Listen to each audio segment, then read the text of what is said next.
Hello दोस्तों, स्वागत है आपका आज के सेशन में जहां हम डिस्कस करेंगे कि सुप्रीम कोर्ट की सेम सेक्स मैरिजेस को लेके जो जजमेंट है उसमें क्या इंपॉर्टेंट चीज़ें हमें समझनी चाहिए और सुप्रीम कोर्ट ने सेम सेक्स मैरिजेस को लीगलाइज करने से मना क्यों किया, उसके पीछे क्या कारण बताए गए और इन सभी चीज़ों को एनालाइज करने का आज वक्त है।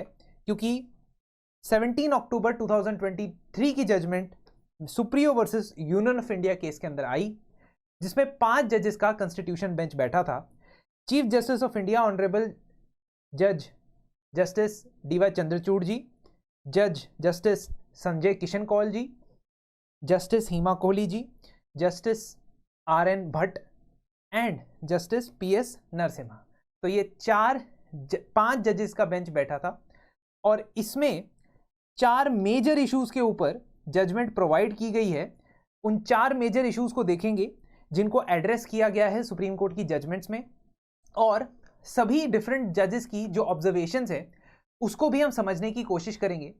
अंत में हम ये देखेंगे कि honourable chief justice of India ने अपनी जजमेंट में कुछ डायरेक्टिव्स दिए हैं, कुछ निर्देश दिए हैं स्टेट गवर्नमेंट्स, सेंट्रल गवर्नमेंट और UT गवर्नमेंट्स को। तो वो क्या निर्देश हैं और उनकी रेलेवेंस क्यों इतनी ज़्यादा बन जाती है, खासतौर पे UPSC एग्जाम्स के लिए जब आपसे सजेशंस मांगे जाते हैं चीज़ों को लेके, वहाँ पे हम ये समझने की कोशिश करेंगे। आज का जो फ्यू मिनट सीरीज है थोड़ा सा फ्यू मिनट से ज़्यादा होने वाला है, तो प्लीज़ मेरे से कंप्लेंट मत करना कि सर ये थोड़ी होता है फ्यू मिनट्स, ये तो बहुत मिनट होते हैं।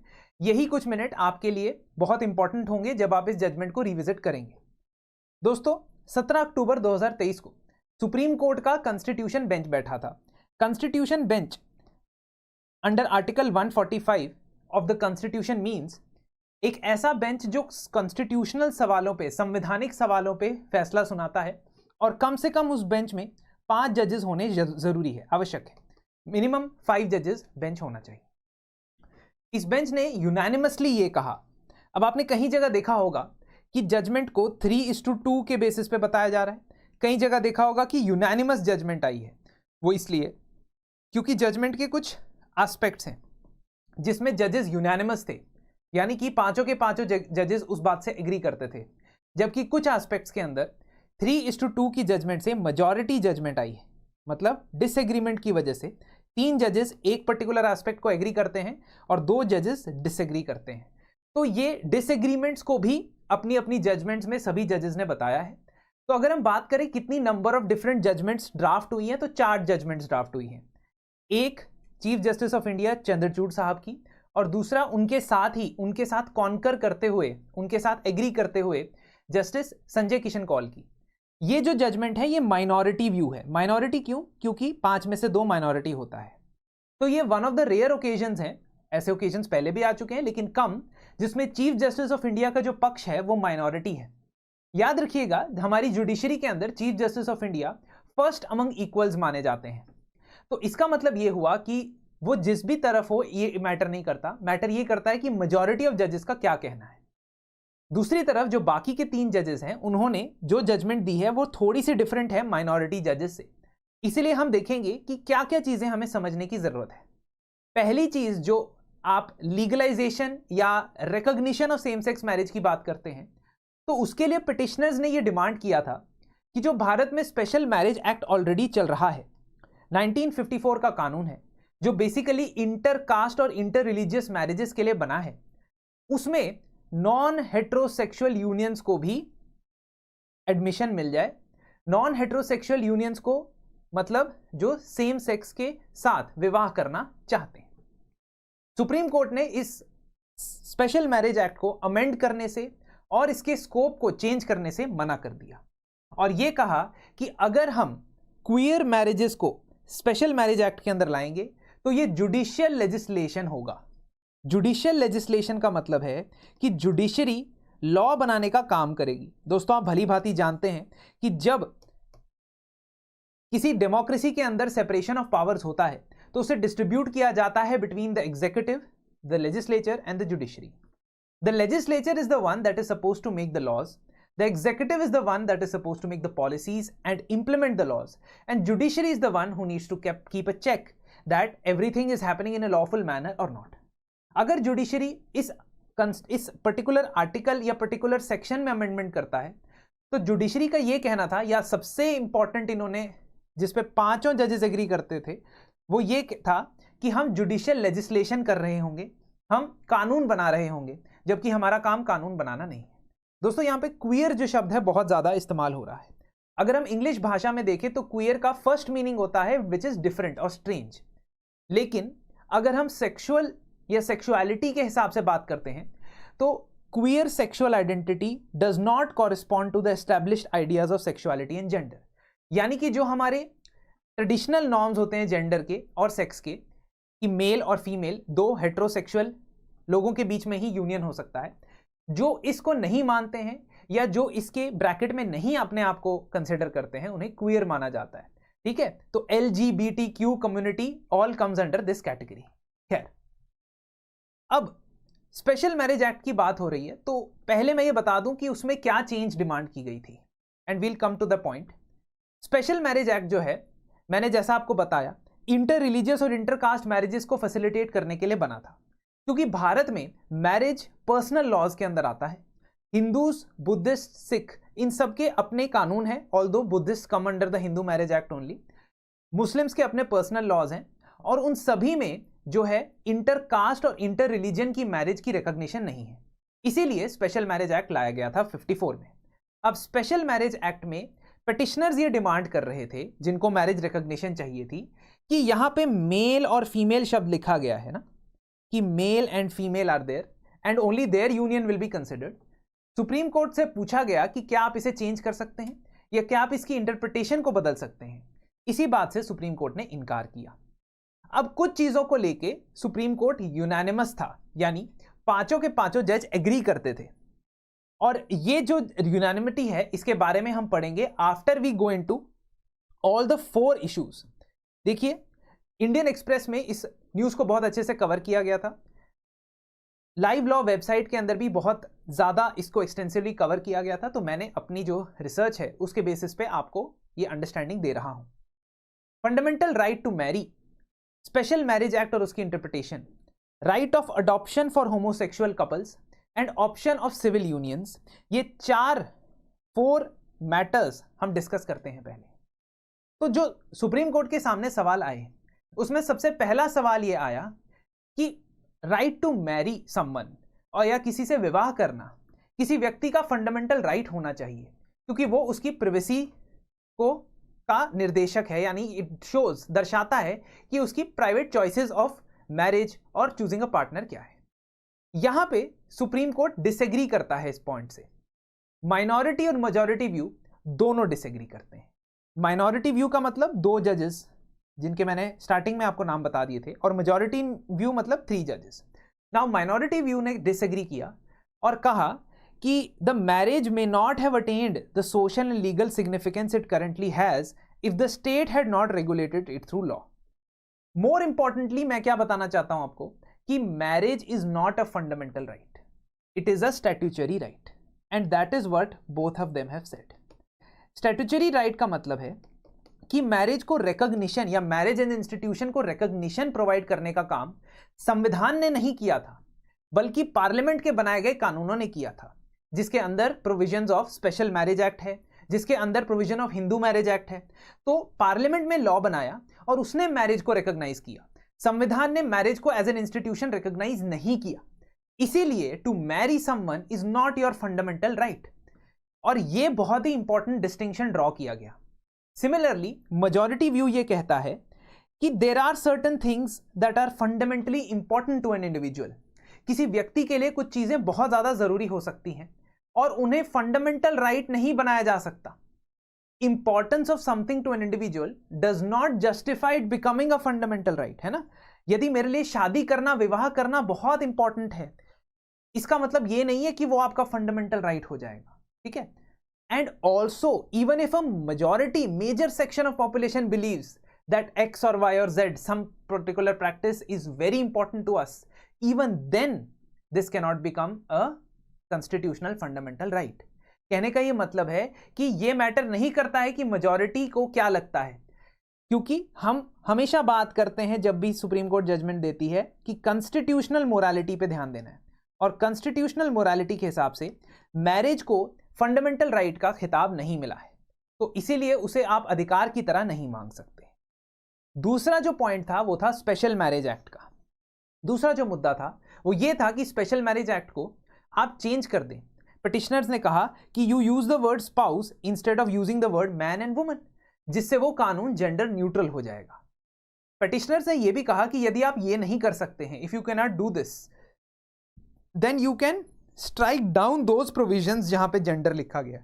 मतलब स्पेशल मैरिज एक्ट के उन प्रावधानों को हटा ही दीजिए, इनऑपरेटिव ही लगा दीजिए जहां पे मैन वुमन लिखा हुआ है। In both the cases supreme court disagreed है। माइनॉरिटी व्यू यानी कि चीफ जस्टिस और जस्टिस संजय किशन कौल का व्यू ये था कि इंटरप्रिटेशन को अगर हम एक्सपैंड कर देते हैं और मैन और वुमेन की जगह स्पाउस लिख देते हैं तो वो हमारा काम नहीं है। That work should be done by the legislature, number 1। Secondly, अगर हम सेकेंड ऑप्शन पे जाते हैं और स्पेशल मैरिज एक्ट के उन प्रावधानों को हटा देते हैं, इनएप्लीकेबल ठहरा देते हैं, तो जो लोग बेचारे इंटर रिलीजियस या इंटर कास्ट मैरिज करना चाहते हैं और उसे रजिस्टर करवाना चाहते हैं, उनको डिफिकल्टी आएगी और हम दोबारा प्री इंडिपेंडेंस एरा या ट्रेडिशनल एरा में चले जाएंगे जहां पे इंटर कास्ट मैरिज को या इंटर रिलीजियस मैरिज को टैबू की तरह देखा जाता था।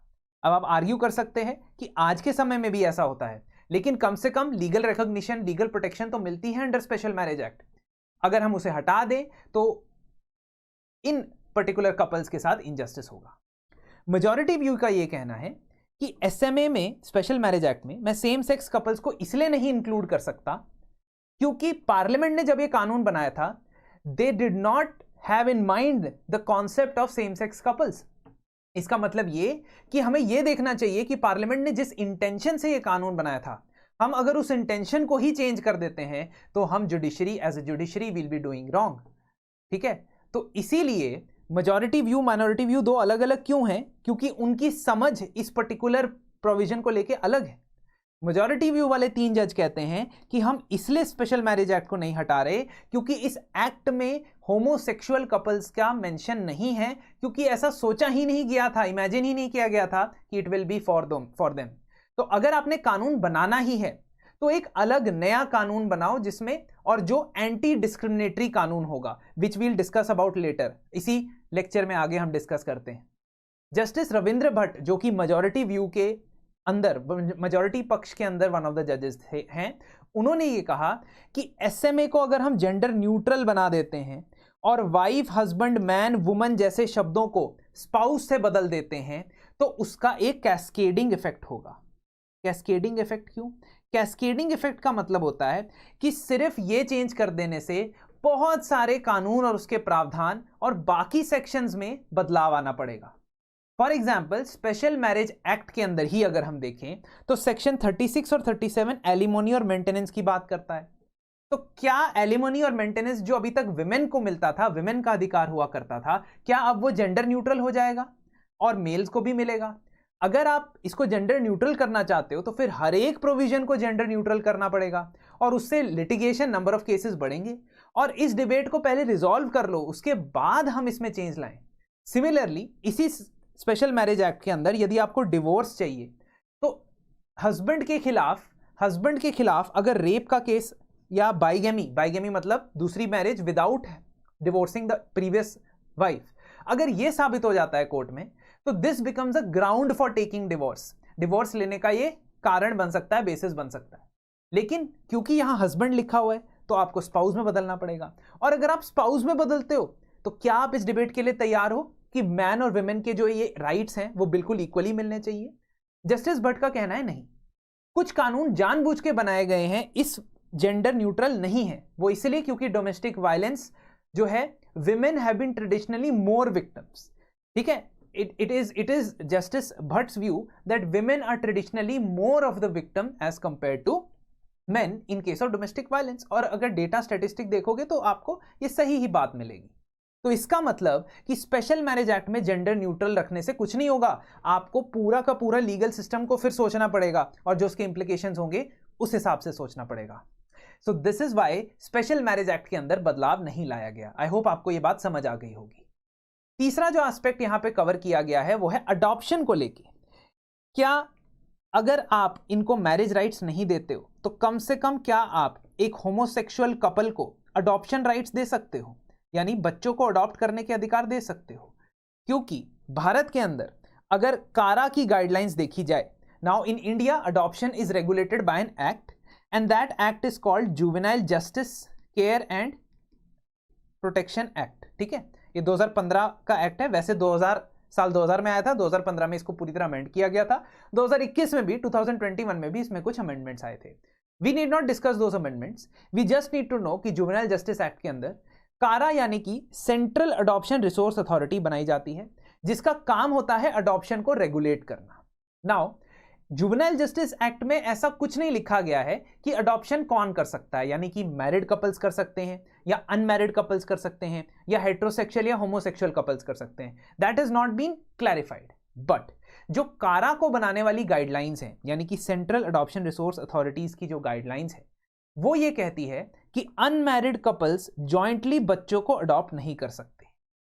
Now it is not saying कि हेट्रोसेक्सुअल या होमोसेक्सुअल कोई भी अनमैरिड कपल जो है जॉइंटली बच्चों को अडॉप्ट नहीं कर सकता है। जो पिटिशन करता है वो कहते हैं कि क्वेयर कपल्स क्योंकि अब शादी नहीं कर पाएंगे because they are not legally allowed to marry, they cannot adopt as well because they are living together and they cannot jointly adopt anyone, चाहे वो हेट्रोसेक्सुअल हो चाहे होमोसेक्सुअल कपल हो। गाइडलाइंस ये कहती हैं कि कोई ऐसा कपल जिसने लास्ट 2 साल में स्टेबल मैरिटल रिलेशनशिप में रहा हो, सिर्फ वही एलिजिबल होता है अडॉप्ट करने के लिए। यह बात गौर करने वाली है कि सिंगल पर्सन्स को बच्चे अडॉप्ट करना अलाउड होता है। यह बात गौर करने वाली है कि सिंगल इंडिविजुअल्स बच्चे अडॉप्ट कर सकते हैं, but single male is not eligible to adopt a girl child. इन्हीं गाइडलाइंस में यह लिखा गया है कि एक सिंगल मेल व्यक्ति गर्ल को अडॉप्ट नहीं कर सकता है, जबकि उल्टा हो सकता है। That means single female is eligible to adopt the child of any gender. इन सभी प्रावधानों को देखते हुए जो सेम सेक्स मैरिज के फेवर में बात करते हैं, उन पिटिशनकर्ताओं ने कहा कि कम से कम हमें अडॉप्शन राइट्स तो मिल जाने चाहिए, और यह भी कहा कि ये जो जुवेनाइल जस्टिस एक्ट के अंदर कारा है, यानी कि सेंट्रल अडॉप्शन रिसोर्स एजेंसी है, इसकी गाइडलाइंस वायलेट करती है पेरेंट एक्ट को, क्योंकि parent act has not told that, parent act ने ऐसा नहीं कहा कि आप सिंगल पर्सन्स को, अनमैरिड कपल्स को अडॉप्ट मत करने दो, बट कारा की गाइडलाइंस ऐसा कहती है। ठीक है, तो सेक्शन 5(3) यानी कि माइनॉरिटी व्यू जजमेंट का जस्टिस चंद्रचूड़ जी का जजमेंट क्या कहता है कि ये जो कारा की गाइडलाइंस है that only married couples can adopt, this is discriminatory. He stated this, and he also held that under CARA, the provision under section 5(3) is ultra vires. Ultra vires मतलब illegal है। किसके? जुवेनाइल जस्टिस एक्ट के, क्योंकि वहां पे तो कोई distinction नहीं की गई थी, लेकिन यहां पे आपने डिस्टिंक्शन कर दी between married and unmarried couples. और जस्टिस चंद्रचूड़ ये तक कहते हैं कि ये आर्टिकल 14 और आर्टिकल 15 को वायलेट करता है। बट मेजॉरिटी व्यू को ऐसा नहीं लगता है। मेजॉरिटी व्यू को ऐसा नहीं लगता है कि ये अनकॉन्स्टिट्यूशनल है। ध्यान से समझना है that despite having said that this is unconstitutional, he has not said to strike it down. मतलब उन्होंने इसको स्ट्राइक डाउन करने के लिए कहा जरूर है, लेकिन इनकी जजमेंट का आउटकम ये नहीं आया है। क्यों नहीं आया है? क्योंकि ये माइनॉरिटी व्यू होल्डर है। जो मेजॉरिटी व्यू होल्डर है वो ये कहते हैं, यानी कि जो 3 जजेस हैं वो ये कहते हैं कि ये जो कारा की गाइडलाइंस है जिसमें सिर्फ मैरिड कपल्स को अडॉप्ट करने दिया जाता है, वो डिस्क्रिमिनेटरी जरूर है, वो एक तरीके का होमोसेक्सुअल कपल्स के लिए डिस्क्रिमिनेशन जरूर है, लेकिन हम लोग इसे चेंज नहीं करेंगे। जुडिशरी के पेन से, जुडिशरी की कलम से बदलेगा नहीं, बदलेगा तो लेजिस्लेचर के व्यू से। So this is where some of the critique of judiciary can be done, that they have diagnosed the issues but they have not intended to act. अब अगर जुडिशरी ऐसा कर देती तो लोग कहते कि जुडिशियल लेजिस्लेशन हो रहा है, और जुडिशरी नहीं कर रही है तो लोग कह सकते हैं कि जुडिशरी को यहां पे कदम उठाना चाहिए था। अपॉर्चुनिटी लॉस्ट अखबारों में लिखा रहा है। मेजॉरिटी व्यू का यह भी मानना है कि यह प्रोविजन डिस्क्रिमिनेटरी है, बट हम इसे खुद से नहीं लिख सकते। और दूसरा पार्ट वो ये बताते हैं कि इस पूरे लॉ को एक बारी रीलुक करने की जरूरत है। वाई? उनका ये कहना है कि अगर हम ये कह देते that homosexual couples can adopt, then it would have meant that a single person who is a male and another single person who is a male, ठीक है, या फीमेल फीमेल कुछ भी हो सकता है ना, क्योंकि सेम सेक्स है, ये व्यक्ति जो हैं ये इंडिविजुअली तो अडॉप्ट कर सकते हैं। दे कैन इंडिविजुअली अडॉप्ट, तो मेल बॉय को तो अडॉप्ट कर सकता है, बॉय को भी अडॉप्ट कर सकता है। Now when they form a union, ठीक है, या यूनियन क्या कह रहे हो, इनकी मैरिज तो हो नहीं सकती, तो ये अगर इकट्ठे रहने लग जाए और इनके बच्चे भी इकट्ठे रहने लग जाए तो it will create a lot of havoc in their lives, and if they break away from each other it will create a lot of havoc in their lives. Now this can be argued कि ये तो heterosexual couples में भी हो सकता है. आप समझ रहे हो, ये तो हेट्रोसेक्सुअल कपल्स में भी हो सकता है कि एक पुरुष है एक महिला है और दोनों ने अलग अलग बच्चा जो है अडॉप्ट किया था, लेकिन फिर वो लिव इन में रहने लग गए एक साथ, है ना, और फिर उनको सेपरेट होना पड़ा. So this is why this complexity is already there in the law and they asked the legislature to make changes to it. और ये जो changes हैं ये legislature से expected है. दोस्तों आखिरी एक और टॉपिक है, उससे पहले मैं आपको बता दूं कि हमारा संभव prelims crash course 2024 UPSC prelims के लिए वापस आ गया है अपने न्यूअर और बेटर वर्जन में 2.0, जहां पे हम स्टैटिक प्लस करंट अफेयर्स दोनों को कवर करेंगे. आपके टेस्ट्स भी इसके अंदर इंक्लूडेड है, that include 7 full length prelims test. PYQs के साथ साथ डिस्कशन हम करेंगे, जो भी टॉपिक्स कवर करेंगे उसके सारे पीवाईक्यूज को क्लैरिफाई करेंगे. साथ ही साथ आपको मेंटोरशिप भी मिलेगी और एक स्पेशल क्लासेस का भी इसमें प्रावधान है. तो आप जल्द से जल्द एनरोल कर सकते हैं. यदि आप चाहते हैं कि आपको 10% एडिशनल डिस्काउंट मिले तो आप रैना कोड का इस्तेमाल कर सकते हैं, RAINA. चलिए, अब चौथा जो इशू उठाया गया इन जजमेंट्स के अंदर वो था सिविल यूनियंस का इशू. क्या था? सिविल यूनियंस का. अब सुप्रीम यूएस जैसे देशों में या यूएस जैसी कंट्रीज में, वेस्टर्न कंट्रीज में कॉन्सेप्ट आता है सिविल यूनियन का, जिसमें कुछ लीगल राइट्स जैसे कि अडॉप्शन के अधिकार या प्रॉपर्टी होल्डिंग के अधिकार, है ना, या सक्सेशन के अधिकार दे दिए जाते हैं. चाहे आप उनको मैरिड कपल ना मानो, लेकिन आप उनको एक सिविल यूनियन की तरह मानते हो. Now civil union could be considered as a first step towards becoming a married couple. मतलब एक नई कैटेगरी बना दो जिसको सिविल यूनियन बोला जाए. Now petitioners had not asked for this, क्योंकि पिटिशनर्स को ऐसा लगता था कि अगर ये नई कैटेगरी बना दी जाए तो फिर भी डिस्क्रिमिनेशन हमारे साथ कंटिन्यू रहेगा, हमें अलग ही माना जाएगा सोसाइटी से, हमें मैरिड लोगों जितने अधिकार नहीं मिले.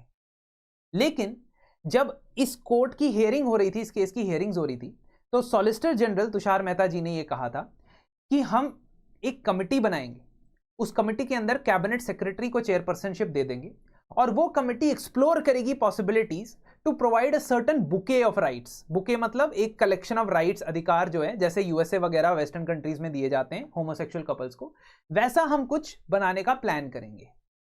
जो माइनॉरिटी व्यू है यानी कि चीफ जस्टिस ऑफ इंडिया और उनके सहकर्मी हैं, उनका यह मानना था कि यह एक बहुत अच्छा कदम है और आगे जाके आपको इसे जरूर इंप्लीमेंट करना चाहिए. Also CJI said that this, and very importantly, this is an important interpretation difference between the minority view and the majority view. Chief Justice of India का ये कहना था कि the right to form intimate associations, the right to form civil union, or right to cohabitate with a person of your choice is your fundamental right. ये आपका fundamental right है. And he went one step further. He said this right should be given legal recognition by the government. मतलब एक कानून बना के, एक law बना के स्पेसिफिकली कोहैबिटेशन या अपना पार्टनर चूज करने की जो, या को रेजिडेंस करने की जो राइट है, अधिकार है, उसे गवर्नमेंट को पॉजिटिवली प्रोवाइड करना चाहिए. Now there is a difference in having a fundamental right and implementing it via the government. तो आप इस चीज को समझने की कोशिश करो कि माइनॉरिटी व्यू यानी कि चीफ जस्टिस ऑफ इंडिया क्या कहते हैं. आगे मैं थोड़ा सा इसको और अंडरस्टैंडिंग से बताने की कोशिश करता हूं कि देयर इज अ राइट और a freedom to enter into a union. और ये पहली बार इस जजमेंट ने नहीं कहा. हादिया केस के अंदर, नवतेज जोहर केस के अंदर, केएस पुट्टास्वामी केस के अंदर, नालसा जजमेंट के अंदर हर बार सुप्रीम कोर्ट ने कहा है कि right to choose your life partner, right to choose who you want to cohabit is your fundamental right. There is a difference. Marriage और right to choose your life partner and cohabit with someone, इसमें फर्क है. तो marriage चाहे fundamental right नहीं है, क्योंकि marriage recognition मांगता है स्टेट से और सोसाइटी से, लेकिन किसी के साथ रहना, उसके साथ इंटीमेसी डेवलप करना, उसके साथ अपना जीवन व्यतीत करना, ये रिकॉग्निशन नहीं मांग रहा है ना. ऑल्दो इंडियन सोसाइटी में मांगता है, लेकिन in itself it does not require recognition. So it is a fundamental right under article 21. and he also stated it is fundamental right under article 19, freedom of speech and expression, freedom to form association. 2 member की association भी तो बना सकते हो आप, है ना, आप और अपने पार्टनर की एसोसिएशन बना रहे हो जो एक प्राइवेट एसोसिएशन है। तो इस कॉन्टेक्स्ट में चीफ जस्टिस ये कहते हैं कि द राइट टू कोहैबिट और civil union is a positive obligation and state should recognise it, whereas जो मेजॉरिटी जजमेंट है वो इससे एग्री नहीं करता है। वो ये कहता है कि हम भी एग्री करते हैं, we also agree that the right to choose your life partner is your fundamental right. They also said that हम इसे नाम देते हैं राइट टू रिलेशनशिप। ये कोट कर सकते हो आप अपने आंसर्स में। वो ये कहते हैं कि देखो right to relationship is your fundamental right, we fully agree, but only when this right to relationship is being violently refused और इज बीइंग वायलेंटली वायलेटेड। मतलब अगर इस रिलेशनशिप की वजह से आपके खिलाफ वायलेंस हो रही है, आपके खिलाफ डिस्क्रिमिनेशन हो रही है, आपके खिलाफ किसी तरीके की प्रताड़ना हो रही है, ठीक है, if you are being harassed because of this, only then you can enforce this fundamental right. You understand the difference now? तो चीफ जस्टिस साहब ये कह रहे हैं कि गवर्नमेंट को एक्टिवली एक कानून लाके इसे बता देना चाहिए कि right to cohabit and live is a fundamental right and whosoever violates it will be punished for this much time. But the majority view is saying कि कोर्ट प्रिस्क्राइब नहीं कर सकता कि civil union is a forming civil union and protecting is your fundamental right. तो उसने बता तो दिया कि ये राइट टू चॉइस तो पहले से ही एस्टैब्लिश्ड है, it is well established, right to have being in a relationship is fundamental right, है ना। सो सब लोग खुश हो जाओ ऐसे 15 से 25 साल के लड़के लड़कियां कि right to relationship is fundamental right. All दो घर जाओगे तो पता ही है फिर कैसे फंडामेंटल राइट आपको देखने को मिलेंगे। Anyways the point two understand is, है ना, कि सुप्रीम कोर्ट चाहे आपके साथ है, सुप्रीम कोर्ट आपके समर्थन में है, लेकिन सुप्रीम कोर्ट ये नहीं कहता कि सरकार एक कानून बना के आपको यह अधिकार दे। Because the majority view has rejected this, majority view has said that state should facilitate this choice for those who wish to exercise it, but as an outcome the community may agree upon. तो वो कह रहा है कि अभी भी जो हम इसको recognition देने को तैयार है as a fundamental right, पर हम ये नहीं कह सकते स्टेट को कि जाओ इसको प्रोटेक्ट करने के लिए कानून बनाओ। फॉर एग्जाम्पल जब मॉब लिंचिंग का इशू आया, हेट स्पीच का इशू आया, वहां पे सुप्रीम कोर्ट ने कहा कि कानून बना दो, है ना, लॉ बना दो, यहां पे नहीं कहा। तो आप समझे, right to relationship is a fundamental right under article 21 and ये सब इंक्लूड करता है to choose your partner, to live with that partner, to enjoy physical intimacy, ये सब राइट टू प्राइवेसी के अंदर आता है। लेकिन जब ये राइट्स वायलेट होते हैं अंडर थ्रेट ऑफ वायलेंस, तभी स्टेट को वहां पे प्रोटेक्शन देनी है। जबकि चंद्रचूड़ जी कह रहे हैं कि पहले ही कानून बना के इनको प्रोटेक्शन दो, ठीक है। तो to sum up this entire judgment, special marriage act fundamental rights को वायलेट नहीं करता है, अनकॉन्स्टिट्यूशनल नहीं है। सेकेंडली, यूनानिमस पांचों जज ये कहते हैं कि ट्रांसजेंडर पर्सन्स यदि हेटेरोसेक्सुअल रिलेशनशिप में हैं तो उनका ये अधिकार है that they have the right to solemnise marriage under special marriage act और अंडर हिंदू मैरिज एक्ट। क्यों? क्योंकि ट्रांसजेंडर पर्सन्स ट्रांजिशन कर चुके हैं किसी पर्टिकुलर जेंडर की तरफ, है ना। तो male identifying as female, female identifying as male, जो आपने ट्रांसजेंडर प्रोटेक्शन एक्ट के अंदर ये प्रोवाइड भी किया है, ठीक है। तो सीजीआई की सबसे इंपॉर्टेंट चीज क्या है? सीजीआई कुछ गाइडलाइंस देते हैं और आखिरी के 1 मिनट में मैं आपको गाइडलाइंस बताना चाहता हूं। सीजीआई कहते हैं कि सेंटर, स्टेट, यूटी गवर्नमेंट्स को इंश्योर करना चाहिए कि क्वेयर कम्युनिटी जो है, जिसके मैंने आपको बताया था कि कौन होती है क्वेयर कम्युनिटी, उनके अगेंस्ट डिस्क्रिमिनेशन ना हो। पब्लिक को सेंसिटाइज करना, ये बताना कि क्वेयर कम्युनिटीज भारत के इतिहास का हिस्सा रही हैं और ये कोई मेंटल डिसऑर्डर नहीं है। Most conventional wisdom in India talks about same sex marriage और same sex relation in terms की मेंटल डिसऑर्डर है, मेंटल सिकनेस है, ठीक है। एंड इस चीज को थोड़ा सा हमें रेक्टिफाई करना होगा अगर हमने कोई रिफॉर्म एक्चुअल में लाने। इसके अलावा हॉटलाइन नंबर्स एस्टैब्लिश करने के लिए बहुत ही प्रोग्रेसिव गाइडलाइंस दी है चीफ जस्टिस ऑफ इंडिया ने, तो सुन लीजिए। Hotline numbers for those members of the community जो हरासमेंट फेस कर रहे हैं, वायलेंस फेस कर रहे हैं।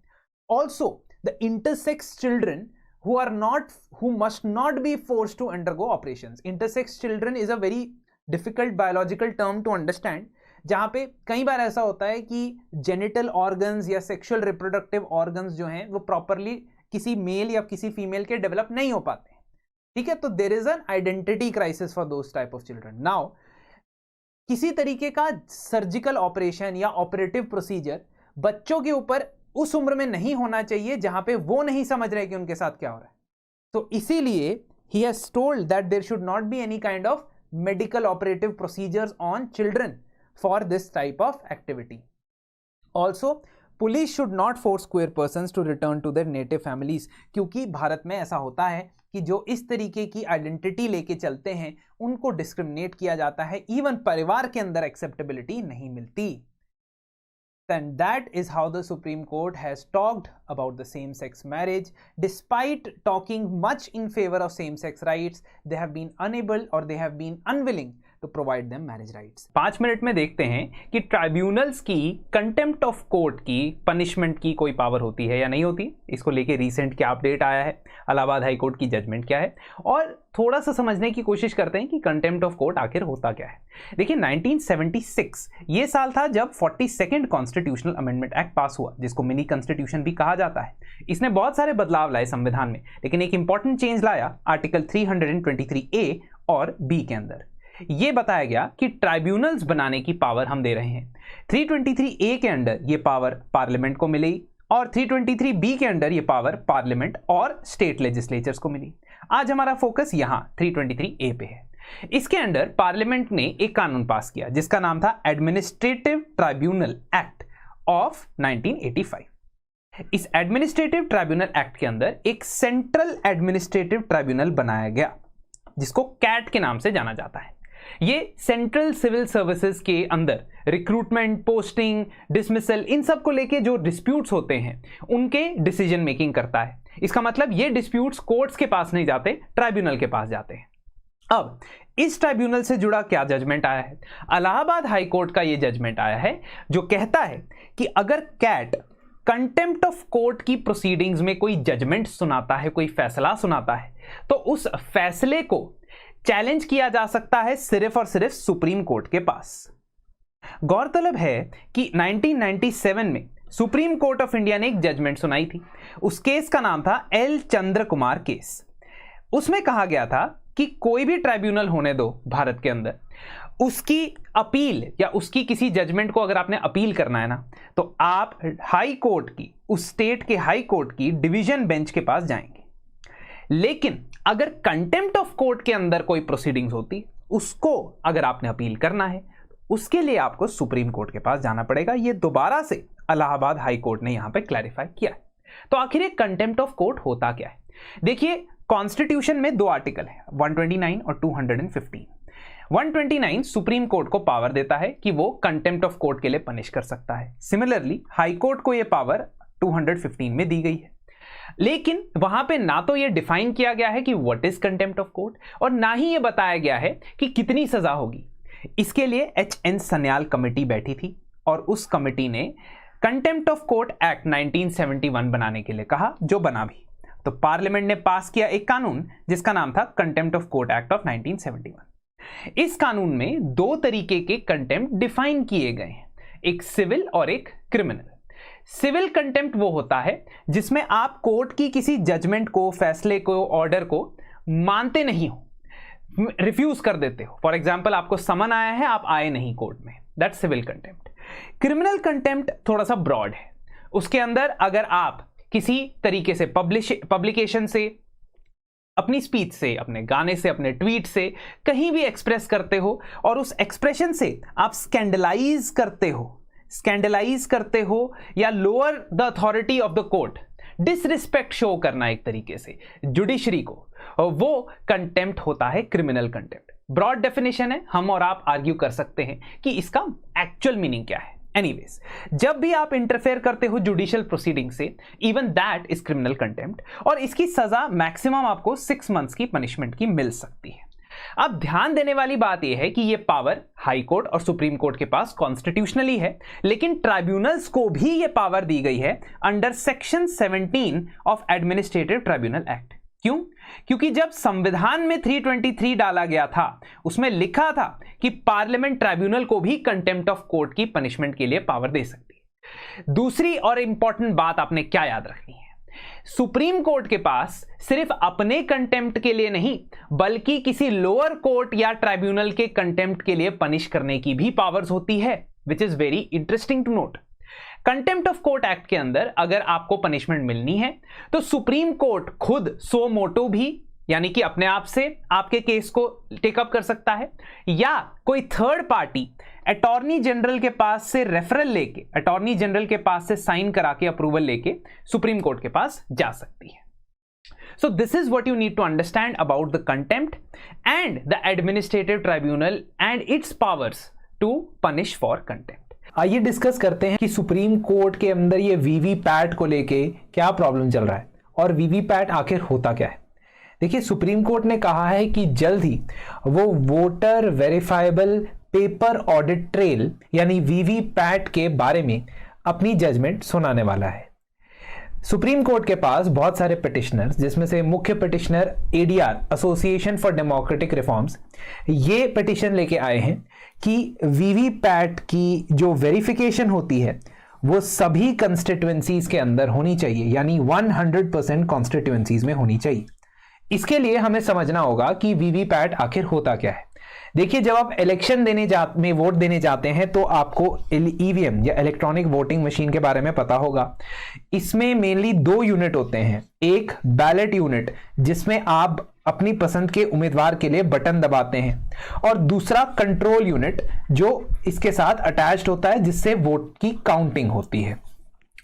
अब साल 2017 से सभी ईवीएम्स के साथ एक या बैलेट यूनिट्स के साथ एक वीवीपैट भी अटैच किया जाता है, which is further attach to the control unit.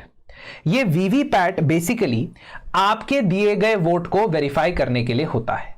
जब आप अपने पसंद के उम्मीदवार के लिए बटन दबाते हैं तो इस वीवीपैट में एक पेपर स्लिप आपको नजर आती है, और ये पेपर स्लिप पे जो कैंडिडेट है, उम्मीदवार है, उसका सीरियल नंबर, उसका नेम और सिंबल पार्टी का आपको 7 सेकंड के लिए नजर आता है। इस 7 सेकंड के बाद वो स्लिप ऑटोमेटिकली नीचे वीवीपैट से जुड़े एक बॉक्स में चली जाती है। वीवीपैट बिजली पे नहीं चलता है, बैटरी के ऊपर ऑपरेट होता है। ये वीवीपैट का पर्पस ये है कि जब आप वोट देते हैं तो आपको एक वेरिफिकेशन मिल जाए कि आपने जिसके लिए बटन दबाया था वोट उसी को गया है। अल्टीमेटली अगर हम हिस्ट्री में बात करें 2010 की, तो VVPAT emerged as an outcome of discussion between ECI and political parties. Prototype 2011 में बनाया गया और उसे 5 लोकेशंस में फील्ड ट्रायल किया गया। इसके बाद साल 2013 में पॉलिटिकल पार्टी से डिस्कस करके एक्सपर्ट कमेटी बना के फाइनल डिजाइन अप्रूव किया गया, और कंडक्ट ऑफ इलेक्शन रूल्स 1961 में बदलाव लाके वीवीपैट्स को ईवीएम्स के साथ अटैच किया गया। सबसे पहली बार नागालैंड की कॉन्स्टिट्यूएंसी के बाई इलेक्शन में, नॉक्सन के बाई इलेक्शन में इसका इस्तेमाल हुआ, और जून 2017 तक 100% पोलिंग स्टेशंस अक्रॉस इंडिया में वीवीपैट्स अडॉप्ट किए गए। 2018 में इलेक्शन कमीशन ऑफ इंडिया ने इंडियन स्टैटिस्टिकल इंस्टीट्यूट के साथ एक डिस्कशन किया और उनको कहा कि आप हमें बताइए कि हमें कितने पर्टिकुलर ईवीएम्स को वीवीपैट से फिजिकली वेरीफाई करना चाहिए इलेक्शन के बाद। तो इसका जवाब उनको आईएसआई ने, इंडियन स्टैटिस्टिकल इंस्टीट्यूट ने दिया कि अगर आप हर कंस्टिट्यूएंसी में कोई भी रैंडमली पिक्ड एक जगह पे जाके एक पोलिंग बूथ में वीवीपैट वेरीफाई कर दोगे, दैट विल बी इनफ। तो ये इस आउटकम के साथ इलेक्शन कमीशन ने आगे बढ़ने की कोशिश की, बट सुप्रीम कोर्ट ने इसे रिसेंटली या इसे 2019 में चेंज किया। सो वीवीपैट की काउंटिंग हर कंस्टिट्यूएंसी में नहीं होती है, सिर्फ एक रैंडमली सिलेक्टेड पोलिंग स्टेशन में 5 पोलिंग बूथ्स में होती है, या ईच असेंबली सेगमेंट में अगर वो लोकसभा का इलेक्शन होता है तो सिर्फ limited number of 5 polling booths में ये वेरीफाई होता है। अगर कंट्रोल यूनिट में डिस्प्ले नहीं होता है तब वीवीपैट वेरीफाई होता है, या अगर किसी इलेक्शन एजेंट या काउंटिंग एजेंट ने रिटन रिक्वेस्ट डाली हो और रिटर्निंग ऑफिसर ने उस सर्कमस्टांस में वीवीपैट से वेरिफिकेशन अलाउड की हो, तभी कंट्रोल यूनिट के साथ वीवीपैट को रिटन फॉर्म में जो स्लिप्स होती है उनको वेरीफाई किया जाता है। सो सुप्रीम कोर्ट की जजमेंट के बाद हर असेंबली सीट में 5 पोलिंग स्टेशंस में वीवीपैट की काउंटिंग की जाती है. This is something that happens right now. अब रीसेंट जो केस है वो किस बारे में है, थोड़ा सा उसके बारे में भी समझ लेते हैं.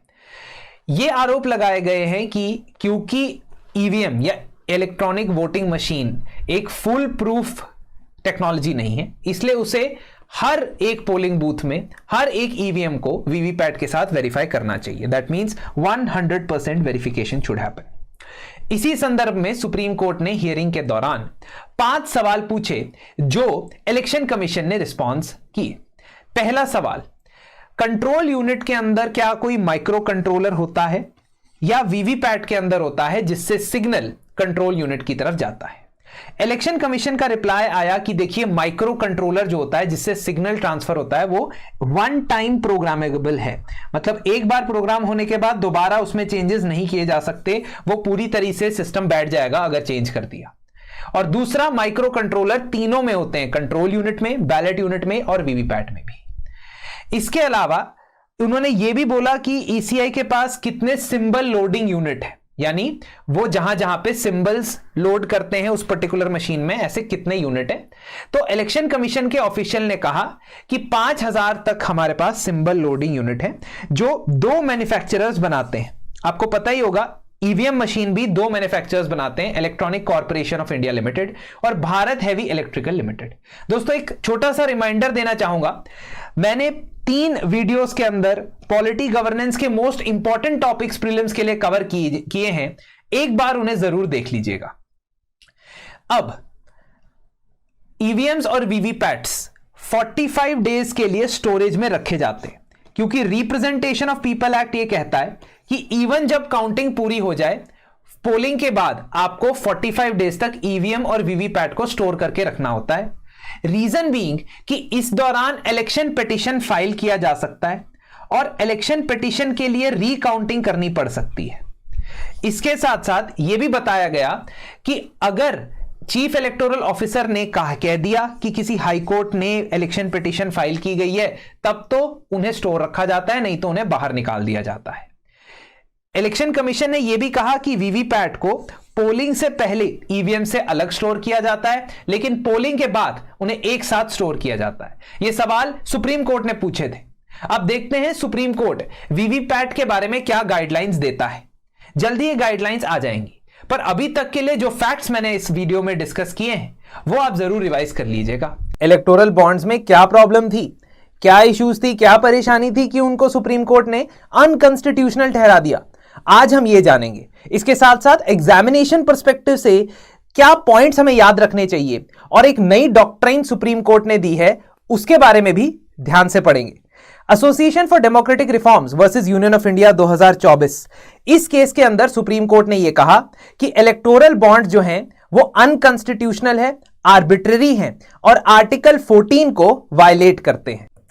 इसके अलावा उन्होंने आर्टिकल 19 के बारे में भी कुछ बातें की, तो उसको हम थोड़ा सा सिंप्लीफाई करके यहां समझने की कोशिश करेंगे और सुप्रीम कोर्ट की जजमेंट के रीजंस, कारण हम यहां पे आइडेंटिफाई करने की कोशिश करेंगे. सुप्रीम कोर्ट के सामने पर्टिकुलरली 4 सवाल थे. इन चारों सवाल के जवाब हमें by the end of the video बहुत क्लियरली अपने सामने नजर आ जाएंगे. सवाल नंबर 1, क्या इलेक्टोरल बॉन्ड स्कीम अनकॉन्स्टिट्यूशनल है, असंवैधानिक है? और अगर है तो ऑफ कोर्स सुप्रीम कोर्ट की यह ड्यूटी बनती है कि वो उसे खारिज करे, इनवैलिडेट करे. सेकंड, क्या इलेक्टोरल बॉन्ड्स की स्कीम वोटर्स के राइट टू इंफॉर्मेशन को वायलेट करती है? RTI, right to information, is an indirect fundamental right. Why? Because article 19 के अंदर, freedom of speech and expression के अंदर इसे आइडेंटिफाई किया गया है. तीसरा, क्या यह स्कीम अनोनिमिटी अलाउ कर सकती है, anonymity to the donor to political parties, ये कहते हुए कि ये राइट टू प्रिवेसी को बचा रहा है. उनके राइट टू प्रिवेसी अपने आप में एक फंडामेंटल राइट है अंडर आर्टिकल 21. चौथा सवाल क्या है, इलेक्टोरल बॉन्ड स्कीम क्या ये डेमोक्रेटिक प्रोसेसेस को, फ्री एंड फेयर इलेक्शंस को कोई खतरा, थ्रेट, डेंजर पहुंचाती है या नहीं? इन चारों सवालों के जवाब मिलने से पहले इलेक्टोरल बॉन्ड्स के बारे में कुछ आइडिया लग जाए तो बेहतर. Electoral bonds are a financial instrument through which individuals as well as corporates can donate to political parties. How do they do it? They go to the banks which is allowed to issue these electoral bonds. In our case, this bank is State Bank of India, SBI. Electoral bonds are issued in denominations of 1000, 10,000, lakh, 10 lakh and 1 crore. Denomination मतलब एक electoral bond की value. इस electoral bond के ऊपर ना तो donation करने वाले का नाम लिखा होता है, ना ये लिखा होता है कि किसे ये डोनेशन मिल रही है, किसे पॉलिटिकल पार्टी को ये मिल रही है। इसका मतलब ये कंप्लीटली एनोनिमस है, सिवाय स्टेट बैंक ऑफ इंडिया के। क्योंकि अगर आप इलेक्टोरल बॉन्ड्स के थ्रू पैसा जमा करते हो, पॉलिटिकल पार्टी को पैसा डोनेट करते हो, तो उसको तो स्टेट बैंक ऑफ इंडिया को तो आपकी आइडेंटिटी बताओगे ना, नो योर कस्टमर, KYC ये सब तो करोगे ही। Now there is a 15-day window within which the political party have to encash this electoral bond and via this scheme it was said कि फॉर्मलाइजेशन और black money को counter करने के लिए, इलेक्टोरल फंडिंग से black money को बाहर करने के लिए हम ये स्कीम लेके आ रहे हैं, ऐसा सरकार ने कहा। हम आर्ग्यूमेंट्स भी देखेंगे कि what are the arguments that the government gave in favour of these bonds. Anyways, तो ये बॉन्ड एक तरीके से प्रोमिसरी नोट की तरह है कि इस नोट पे लेकिन इट्स नॉट एन इंस्ट्रूमेंट जिसपे आपकी आइडेंटिटी लिखी हो, है ना। तो ये चीज इलेक्टोरल बॉन्ड्स के बारे में आपको जाननी है, और भी डिटेल आगे देखते हैं। नाउ ये इलेक्टोरल बॉन्ड्स की स्कीम इंट्रोड्यूस की गई थी फाइनेंस एक्ट 2017 के तहत। फाइनेंस एक्ट, जैसा कि आप जानते हो कि finance act is money bill.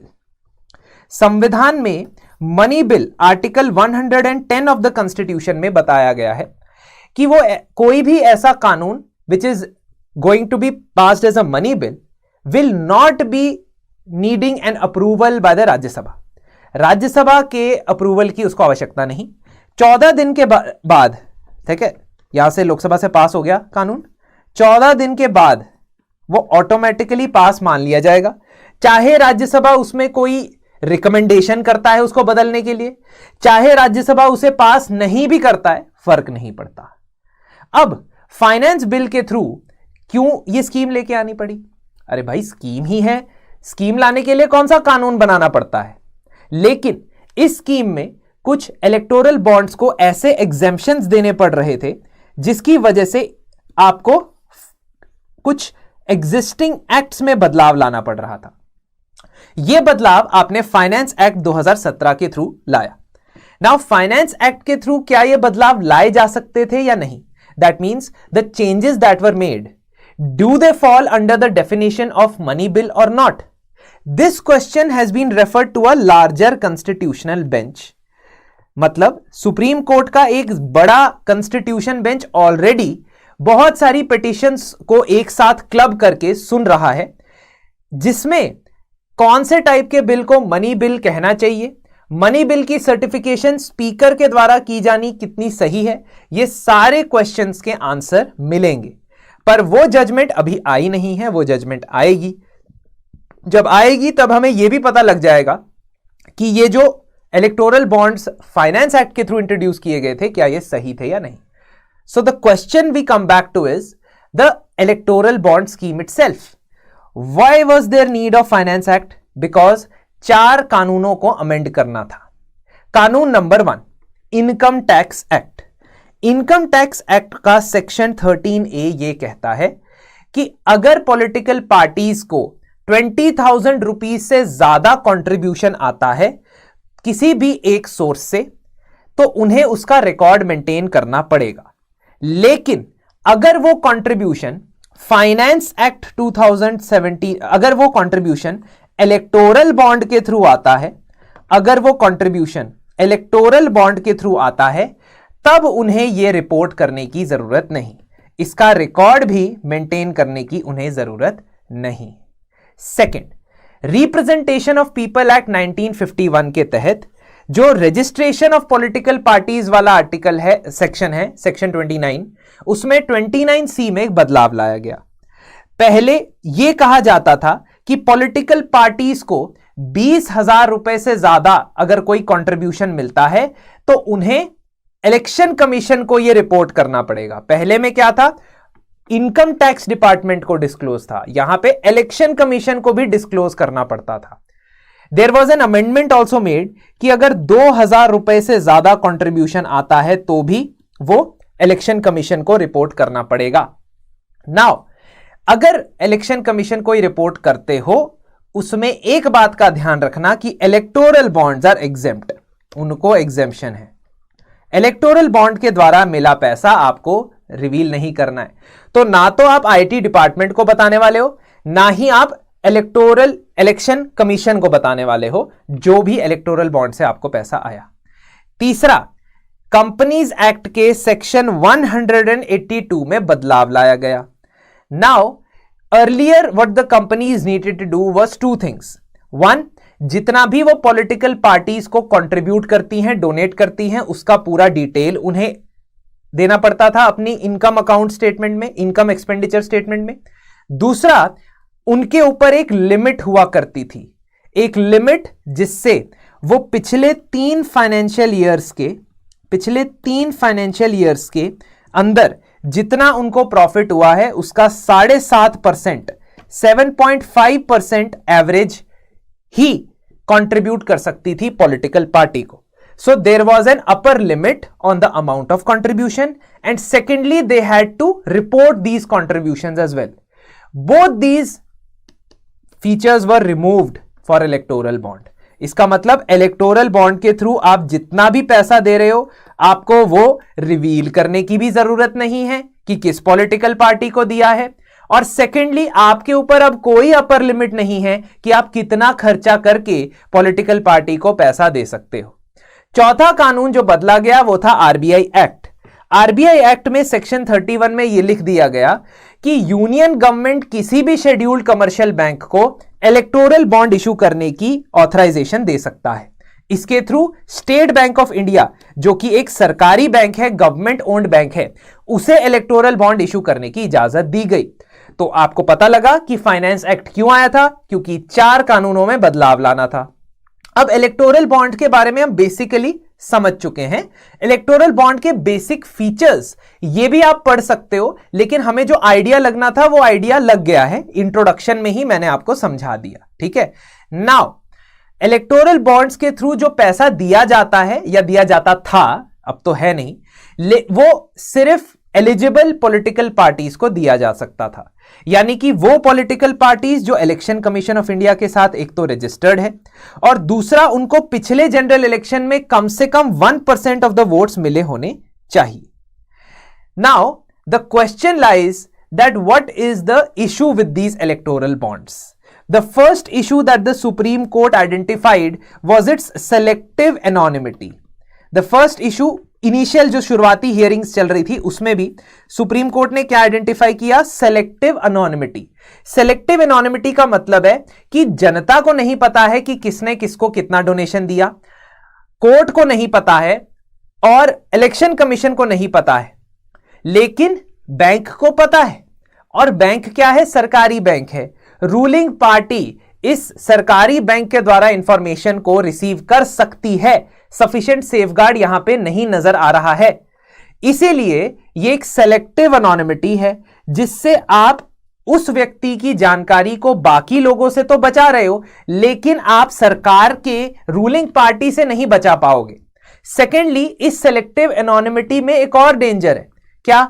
अगर मैं इलेक्टोरल बॉन्ड खरीदने गया, मैंने परचेज कर लिया और मैं खुद ही जाके पार्टी के मेंबर को दे आया कि जाओ जाओ इसे इनकैश कराओ, तो इसको रोकने का कोई प्रोसेस है? नहीं। There is no process in which I go and tell the political party member that देखो ये मैंने तुमको कंट्रीब्यूशन दिया है। So the anonymity is only selective. Apart from that, why this scheme was unconstitutional? Because there was a clash between two rights. दो अधिकारों के बीच में क्लैश था, और ये आपके एक अधिकार को बहुत ज्यादा सपोर्ट कर रहा था, फेवर कर रहा था, और दूसरे अधिकार को बिल्कुल भी सपोर्ट नहीं कर रहा था। तो क्लैश क्या था? क्लैश था right of the electorate to full information, that is article 19(1), which is right to freedom of speech and expression, है ना। और इसका लड़ाई किसके साथ थी? Right of the donors to informational privacy, मतलब आर्टिकल 21 के अंदर right to privacy of a person, of an individual donor. Why is it important to ensure that individual or corporate donors information is private? The government wanted to extend the same argument which applies to political affiliation. आप election में किसको vote देके आते हो, ये एक confidential बात होती है, इसको आप पब्लिकली रिवील नहीं करते हो और इसे राइट टू प्राइवेसी का हिस्सा माना गया है कोर्ट्स के द्वारा, अदालत के द्वारा. So your political affiliation is your private matter and it is your fundamental right. Now the government wanted to extend the argument by saying कि अगर मैं किसी पॉलिटिकल पार्टी को फंड कर रहा हूं, it is like political affiliation and if that is affiliation that should also not be disclosed. तो वो भी राइट टू प्राइवेसी के अंदर आता है. दूसरा आर्ग्यूमेंट सरकार ने ये दिया कि राइट टू इंफॉर्मेशन कोई एब्सोल्यूट राइट तो नहीं है, राइट टू इंफॉर्मेशन कोई एब्सोल्यूट राइट तो नहीं है, उसके ऊपर रिस्ट्रिक्शंस लगती हैं, है ना. And we have seen in the RTI act there are exceptions to right to information. तो जरूरी नहीं है कि लोगों के पास, जनता के पास ये जानकारी आए कि किसने किसको फंडिंग दी है. नाउ जब भी सुप्रीम कोर्ट या किसी भी अदालत के पास दो कंपीटिंग राइट्स आते हैं जो आपस में कंटेस्ट करते हैं, तो उसको रिजॉल्व करने का एक तरीका होता है जिसको सुप्रीम कोर्ट ने यहां इस्तेमाल किया. उस तरीके को कहते हैं doctrine of double proportionality. Double क्यों कहते हैं? क्योंकि दो राइट्स के बीच में कंपटीशन है, आर्टिकल 19 वर्सेस आर्टिकल 21. ये chief justice of India, honourable chief justice of India Shri Chandrachud ji ने 4 स्टेप के प्रोसेस के थ्रू बताया. सिंपल है, समझना नहीं है, इसको सिंपली देखना है. सबसे पहले तो आप ये देखोगे कि उन राइट्स में से कहीं कोई ज्यादा इंपॉर्टेंट तो नहीं. Which right is more important? Now the problem here is, यहां पे प्रॉब्लम ये है कि दोनों ही फंडामेंटल राइट है. 19 भी फंडामेंटल राइट है, 21 भी फंडामेंटल राइट है. तो गड़बड़ हो गई यहां पे, पहले स्टेप से तो समझ नहीं आया. दूसरा, examination of the justification for the infringement. आप ये चेक करोगे कि अगर कोई भी अधिकार इनमें से इंफ्रिंज होगा तो उसकी रीजनिंग क्या दी गई है. यहां पे 19 इंफ्रिंज हो रहा है, 21 को बचाया जा रहा है. अगर 21 इंफ्रिंज हो रहा होता तो हम ये उसके लिए भी चेक करते. ठीक है. So the third step is that we will apply proportionality standards. Proportionality standards मतलब कि जो एक कदम उठाया गया है इलेक्टोरल बॉन्ड्स की एनोनिमिटी वाला, पहले देखेंगे कि आर्टिकल 21 किस हद तक अप्लाई हो सकता है और आर्टिकल 19 किस हद तक वायलेट हो सकता है. ठीक है. So we have to find the correct balance, we have to find the correct balance and eventually what you have to do is that कौन से अधिकार से इंटरफेयर करने पे ज्यादा नुकसान होगा. Last step here is beautifully here the 4 step process is. कौन से अधिकार को वायलेट करने से ओवरऑल सोसाइटी को, समाज को ज्यादा नुकसान होगा, आर्टिकल 19 को या 21 को. अब ये केस टू केस बेसिस पे देखना है. ये हर जगह ब्लैंकेट चीज नहीं अप्लाई हो सकती. जैसे फॉर एग्जांपल यहां पे आर्टिकल 21 के ऊपर माना गया 19 को, तो हर केस में ऐसा नहीं होगा. So in this particular case of electoral bond what the supreme court understood was that यहां पे जो सीक्रेसी का क्लॉज है, एनोनिमिटी का क्लॉज है, ये प्रोपोर्शनल नहीं है. Because ultimately, after applying this doctrine of double proportionality, they came to the conclusion that यहां पे जो आप लोगों की privacy बचाने का आपकी प्रायोरिटी है ना, privacy बचाना आपकी प्रायोरिटी है. In this particular scenario, it is not the proportional step.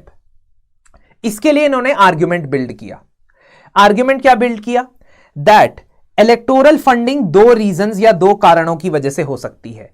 एक, अगर आप जेन्युइनली उस पॉलिटिकल पार्टी को सपोर्ट करते हो, है ना, तो आप उसको डोनेट करना चाहते हो क्योंकि आपको लगता है वो पार्टी सच में आपकी पसंदीदा है, उसकी आइडियोलॉजी से आप इत्तेफाक रखते हो.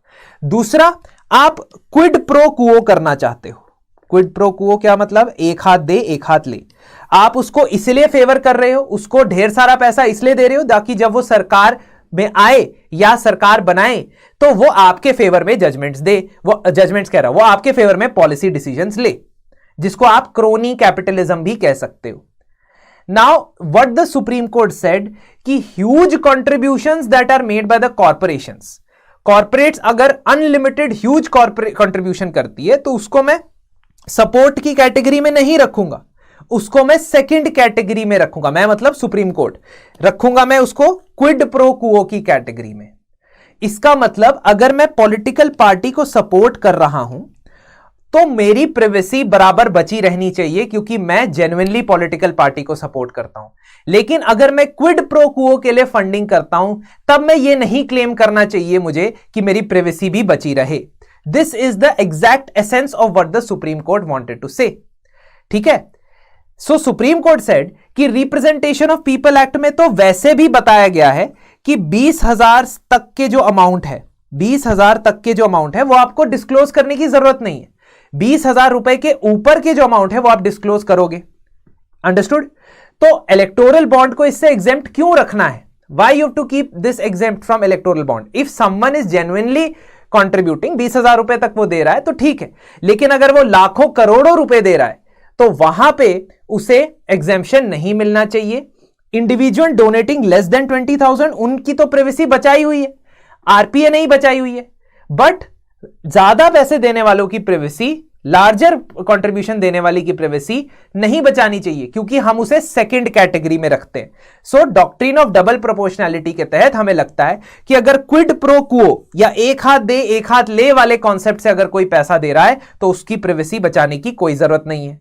सेकेंडली, आर्टिकल 19 जो आपका right to freedom of speech and expression है, उसमें already reasonable restrictions list down किए गए हैं, रीजनेबल रिस्ट्रिक्शंस दिए गए हैं हमारे संविधान में। Article 19 clause number 2, comment section में बताओ क्या क्या होते हैं रीजनेबल रिस्ट्रिक्शन।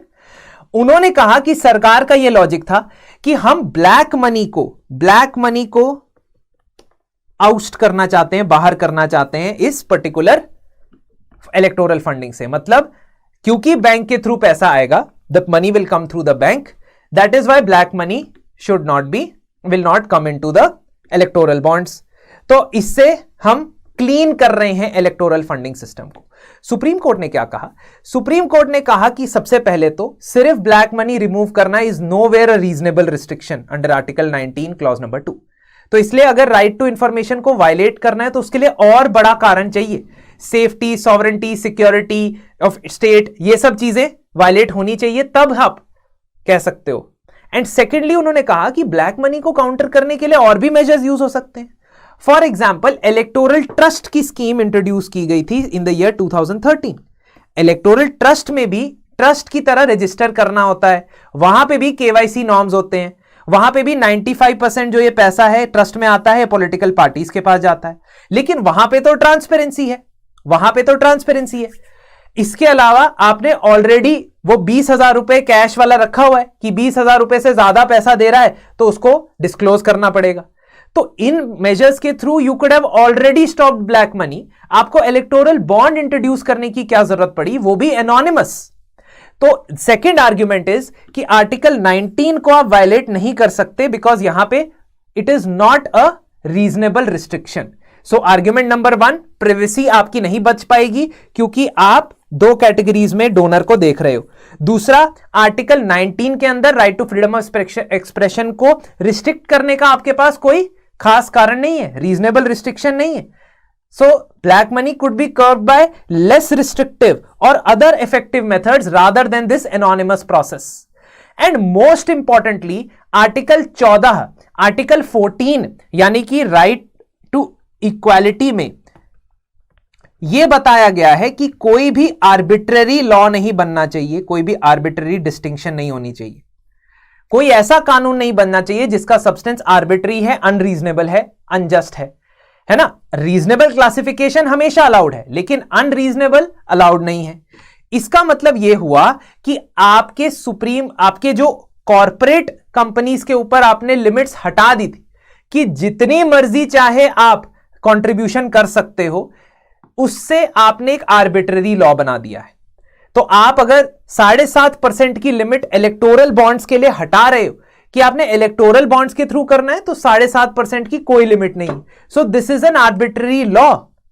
ठीक है, so unlimited corporate contributions is arbitrary and violative of article 14। ठीक है, आप अमीर हो, आप जितना मर्जी पैसा दे दो, है ना, एक तो आपकी प्राइवेसी भी बची रहेगी, ये आपका प्रिविलेज है, और दूसरा आपके ऊपर कोई लिमिट नहीं है कि आप कितना पैसा लगाते हो। तो ऐसे कई चांसेस हैं कि कंपनी सिर्फ इसलिए बनाई जाए ताकि वो अपने प्रॉफिट का हिस्सा जो है वो पॉलिटिकल पार्टीज को देती रहे। और इस वजह से फ्री एंड फेयर इलेक्शंस करवाना मुश्किल होगा अगर अनड्यू इन्फ्लुएंस करती रही कॉर्पोरेट्स पॉलिटिकल पार्टीज को। और कोर्ट ने सेक्शन 182 कंपनीज एक्ट में जो अमेंडमेंट किया था वो हटा दिया और 7.5% कैप जो लगाया जाता था, लिमिट लगाई जाती थी इलेक्टोरल पॉलिटिकल पार्टीज डोनेशन पे, वो वापस रीइंस्टेट कर दी। क्योंकि इलेक्टोरल बॉन्ड्स तो अब है नहीं, तो किसी भी तरीके का डोनेशन दोगे 7.5% लिमिट लगेगी कॉर्पोरेट्स के ऊपर।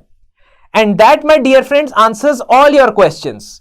क्या ये अनकॉन्स्टिट्यूशनल है? यस। क्या ये राइट टू इंफॉर्मेशन को वायलेट कर रही है? यस। क्या ये एनोनिमिटी अलाउ कर सकती है राइट टू प्रिवेसी के लिए? नो, बिकॉज प्रोपोर्शनैलिटी टेस्ट में फेल हो गया। और आखिर में क्या ये डेमोक्रेटिक प्रोसेस को थ्रेटन करता है? Yes. So we have got the answers to the question. Now electoral bond से क्या सब कुछ ठीक हो जाएगा? वी डोंट नो, क्योंकि अब कैश डोनेशंस जो आती हैं अलग अलग 19,000, 20,000 से कम, वो और भी बढ़ सकती हैं। ट्रांसपेरेंसी के मामले में अभी भी इलेक्शन कमीशन काफी पीछे है। इलेक्शन कमीशन के पास अभी भी एनफोर्समेंट पावर्स नहीं है। आगे आते हुए देखेंगे हम कि इस जजमेंट का क्या इंपैक्ट पड़ता है, क्या प्रभाव पड़ता है इलेक्टोरल फंडिंग पे। So this was all about the judgment. I hope आपको चीजें समझ आई होंगी और की टेकअवेज आपको पता लगने चाहिए। हमारे देश में विधायक या सांसद यानी कि एमएलए या एमपी बनने के बाद व्यक्ति को भगवान का दर्जा दे दिया जाता है। चाचा विधायक हैं, मामा सांसद हैं, ये कह के कई लोगों को डराया धमकाया जाता है और रोड रेज में तो सबसे ज्यादा ये वेपन काम आता है। लेकिन सुप्रीम कोर्ट ने कुछ ऐसी जजमेंट दी है जिससे शायद एमपी या एमएलए की जो पावर्स, प्रिविलेजेस, पोजीशंस मानी जाती थी उसमें हल्का सा डेंट पड़ा है। देखते हैं सुप्रीम कोर्ट की ये जजमेंट क्या है, जिसमें उन्होंने ये कहा है कि अगर कोई एमपी या एमएलए घूस लेके, ब्राइब लेके कोई वोट देता है पार्लियामेंट में या कोई स्पीच देता है पार्लियामेंट में, तो उसे इम्यूनिटी नहीं मिल सकती, उसके खिलाफ कानूनी कार्यवाही हो सकती है। आइए देखते हैं इस पर्टिकुलर जजमेंट का बैकग्राउंड और प्रेजेंट कॉन्टेक्स्ट में ये सुप्रीम कोर्ट क्या बताता है हमें। सुप्रीम कोर्ट की जजमेंट का कॉन्टेक्स्ट समझते हैं। अपनी ही एक पुरानी जजमेंट को रिवर्स करते हुए सुप्रीम कोर्ट के 7 जजेस के बेंच ने यह कहा कि अगर कोई एमपी या एमएलए पार्लियामेंट में स्पीच देता है और वोट देता है and that is because he got a bribe from someone, then he can be और she can be prosecuted under which law? I will come to that as well. तो इस particular judgement को एक reversal माना जा रहा है 1998 की पीवी नरसिम्हा राव जजमेंट से। नाम सुन के दिमाग में आया होगा कि पीवी नरसिम्हा राव का नाम तो अभी हमने सुना था, उन्हें भारत रत्न का खिताब दिया गया है। तो आइए देखते हैं कि इस पर्टिकुलर केस का बैकग्राउंड क्या है। कहानी शुरू होती है 1991 से। लोकसभा के चुनाव होते हैं और राजीव गांधी असैसिनेशन के बाद इन चुनावों को करवाया जाता है। और बेसिकली आप ये देखेंगे कि Congress party single largest party बनके उभरती है 232 सीट्स के साथ। बट जैसा कि शायद अभी तक आप जानते ही होंगे कि लोकसभा के चुनाव जीतने के लिए कम से कम 273 सीट्स चाहिए। तो कांग्रेस पार्टी अकेले तो 232 लाती है, लेकिन उसके पार्टनर्स से मिल मिला के वो जैसे तैसे 272 का नंबर क्रॉस कर लेती है और पीवी नरसिम्हा राव प्रधानमंत्री यानी कि प्राइम मिनिस्टर बन जाते हैं। 91 से लेके 93 के बीच में बहुत ज्यादा टर्मोइल देखने को मिलता है और इसमें 2 मेजर इवेंट्स जो है पीवी नरसिम्हा राव की सरकार को खतरे में डालते हैं। एक इकोनॉमिक क्राइसिस जो भारत को 1991 में फेस करनी पड़ी और आईएमएफ से बोरोइंग करनी पड़ी, और दूसरा राम जन्मभूमि मूवमेंट का एक्सेलरेट होना और बाबरी मस्जिद के डेमोलिशन में रिजल्ट आना। तो 6 दिसंबर 1992 को बाबरी मस्जिद डेमोलिशन होने के साथ साथ कुछ एरियाज में जो है कम्युनल वायलेंस, कम्युनल टेंशन की खबरें आने लगी और ऐसा कहा जाने लगा कि पीवी नरसिम्हा राव की सरकार से यह सब संभल नहीं रहा है। जुलाई 1993 को एक नो कॉन्फिडेंस मोशन मूव किया जाता है कम्युनिस्ट पार्टी ऑफ इंडिया के लीडर अजय मुखोपाध्याय के द्वारा। लोकसभा में तब 528 मेंबर थे, तो कांग्रेस के टोटल मेंबर 251 थे 528 में से। तो पार्टी को 13 वोट एडिशनल चाहिए थे सिंपल मेजॉरिटी से नो कॉन्फिडेंस मोशन पास करवाने के लिए। नो कॉन्फिडेंस मोशन पास नहीं हो पाता है और 251 वोट्स कांग्रेस पार्टी के फेवर, नो कॉन्फिडेंस मोशन के फेवर में जाते हैं और 265 वोट्स अगेंस्ट में जाते हैं। तो जब नो कॉन्फिडेंस मोशन पास नहीं हो पाता है तो सरकार गिरती नहीं है, मंत्रियों को रिजाइन नहीं करना पड़ता है और सरकार बच जाती है। इसका मतलब नंबर्स कम होने के बावजूद somehow Congress was able to defeat this no confidence motion. अब 3 साल बाद फरवरी 1996 में सीबीआई के पास एक कंप्लेंट फाइल की जाती है।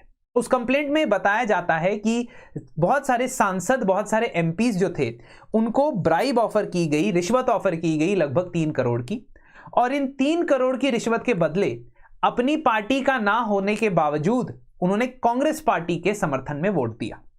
इसका मतलब कि घूस मिलने के बाद, ब्राइब मिलने के बाद उन्होंने ब्राइब के अकॉर्डिंगली वोट दिया कि उनको ब्राइब इसलिए मिली थी कि कांग्रेस के फेवर में वोट दिया जाए।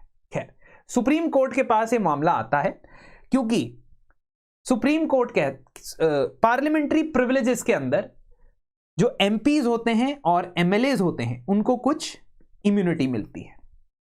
सुप्रीम कोर्ट कहता है, और 3:2 जजमेंट, मतलब 3 जजेस मेजॉरिटी में और 2 जजेस माइनॉरिटी में डिसेंटिंग ओपिनियन, अलग ओपिनियन देते हैं।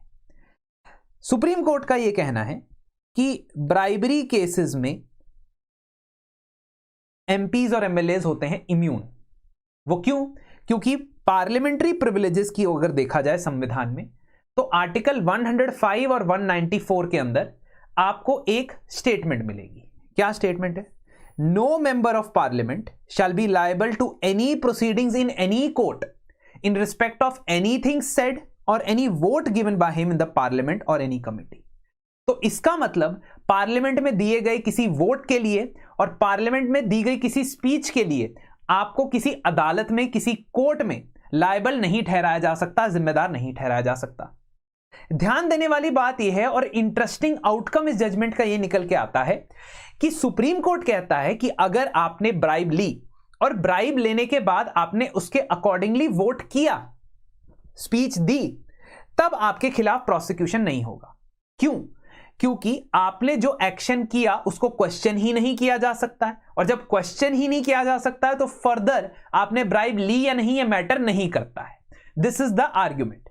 But very interestingly, if you take the bribe and you do not give the vote, अगर आप घूस लेते हो, रिश्वत लेते हो और रिश्वत का अपना बार्गेन पूरा नहीं करते तो आप करप्शन के अंदर, चार्जेस के अंदर फंस सकते हो।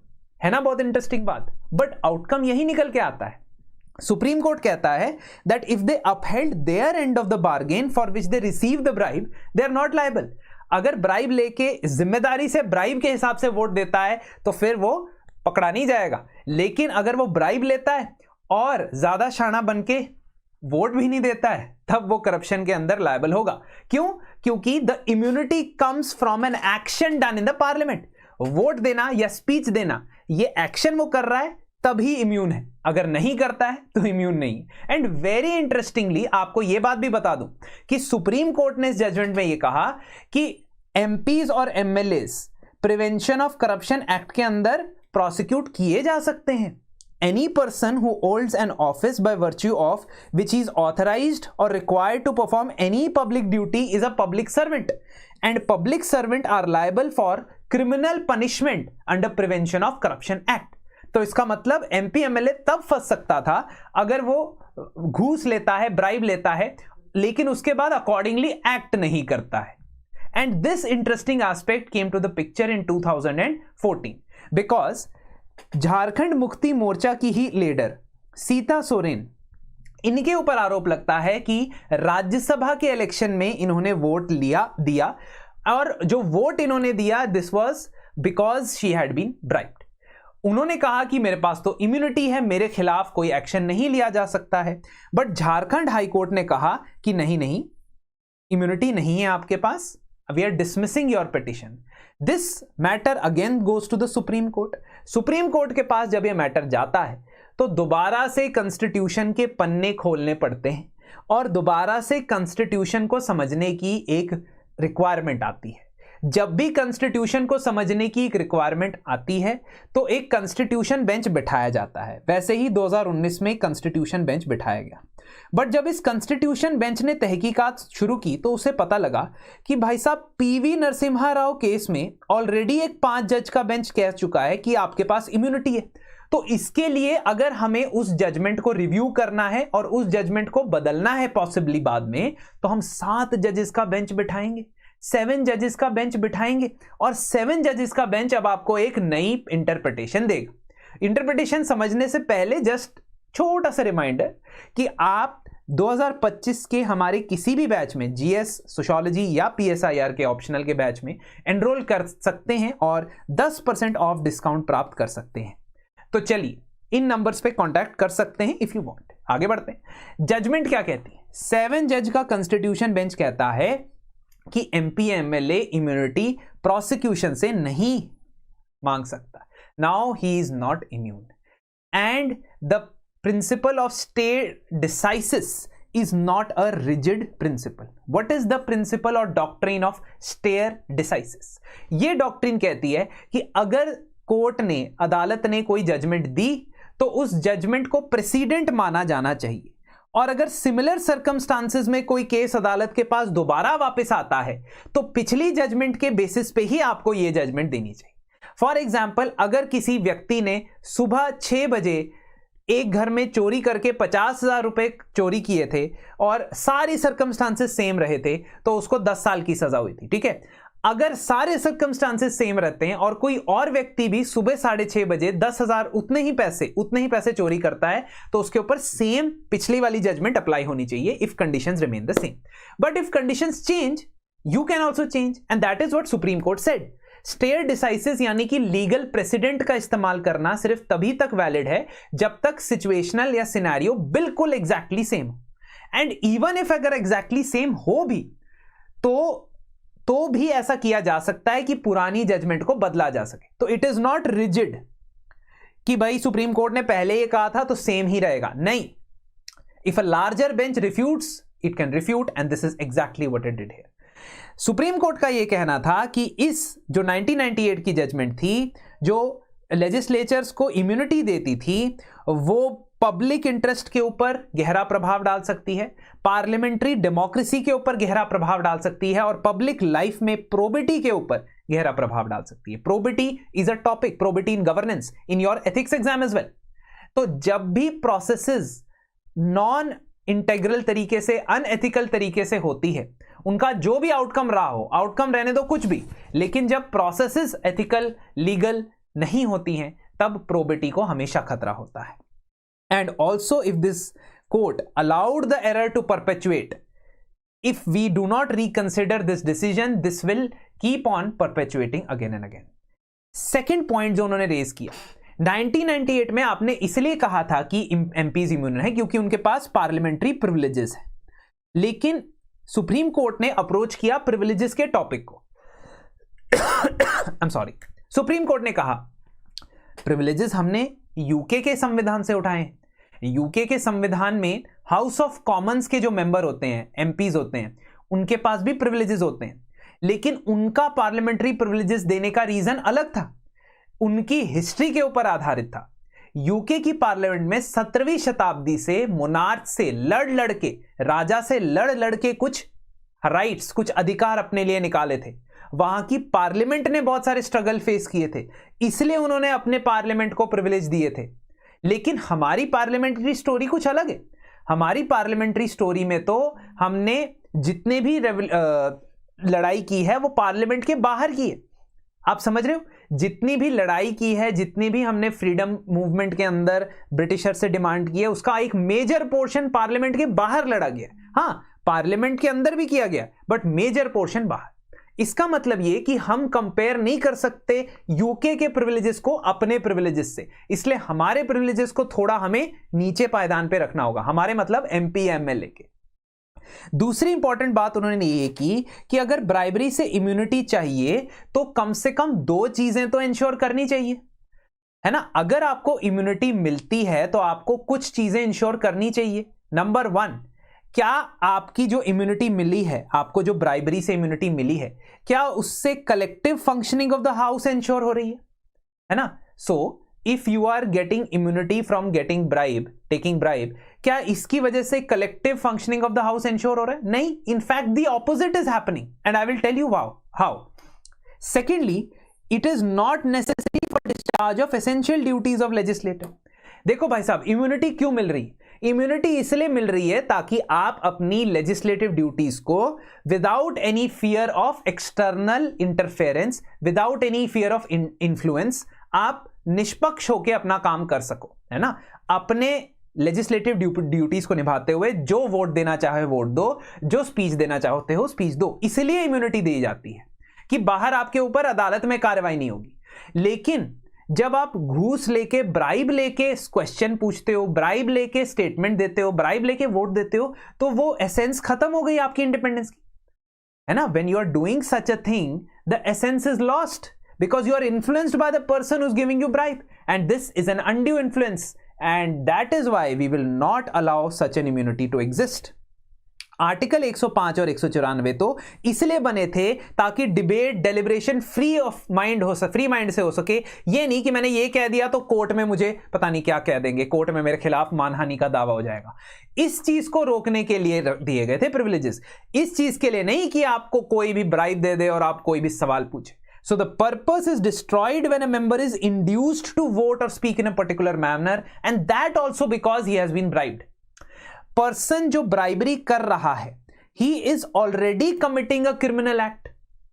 तो 1998 की जजमेंट में एक खराबी और क्या थी? 1998 की जजमेंट में ब्राइबरी को टिपिफाई कर दिया था. एक ब्राइब जिसको लेके आप स्पीच देते हो, वोट देते हो, वो इम्यून थी. लेकिन एक तरीके की ब्राइब जिसको लेके आप स्पीच वोट नहीं देते हो, वो इम्यून नहीं थी. तो आपने एक आर्टिफिशियल जो है बाइफर्केशन या क्लासिफिकेशन क्रिएट कर दिया गया था. अब ब्राइब ली है, उसके बाद जो मर्जी करो. The taking of bribe itself is a criminal act, so you can not get immunity. ठीक है, तो कोर्ट ने कहा कि the offence of bribery as per the prevention of corruption act as well is complete the moment the illegal money is taken. अब आप मान लीजिए आपने किसी से ब्राइब ली कि भाई तुम्हारा नंबर करवा देंगे आगे, है ना, तुम्हारा लिस्ट में जो है वो आ नहीं रहे हो मेरिट लिस्ट में, तुमको मेरिट लिस्ट में करवा देंगे. अब तुमने ब्राइब ली, मेरिट लिस्ट में उसको ऊपर नहीं कराया, तो क्या हो गया? ब्राइब ली, क्राइम कमिट किया, हो गया, over. That same law should apply to MPs also. तो इनहेरेंट कॉन्ट्राडिक्शन जो है वो खत्म करने के लिए सुप्रीम कोर्ट ने जजमेंट दी है. लेकिन इस जजमेंट के बियॉन्ड ब्रॉडर तरीके से करप्शन को कम करने के लिए पॉलिटिक्स में हमें 3 चीजों को जरा ध्यान से समझना चाहिए और 3 चीजें आगे जाके होनी चाहिए. सबसे पहले तो पार्लियामेंट्री प्रिविलेजेस को डिलिनेट करने वाला, लिस्ट आउट करने वाला एक कानून बनना चाहिए, क्योंकि पार्लियामेंट्री प्रिविलेजेस की एग्जैक्ट डेफिनेशन कहीं पे नहीं है, उसकी कोई एग्जॉस्टिव लिस्ट अभी तक हमारे पास अवेलेबल नहीं है, और इसीलिए उसकी तरफ हमें आगे कदम बढ़ाना चाहिए. ब्रीच ऑफ प्रिविलेज के लिए क्या पनिशमेंट मिल सकती है, उसका एग्जैक्ट क्वांटम क्या होना चाहिए, हमें डिफाइन करना चाहिए.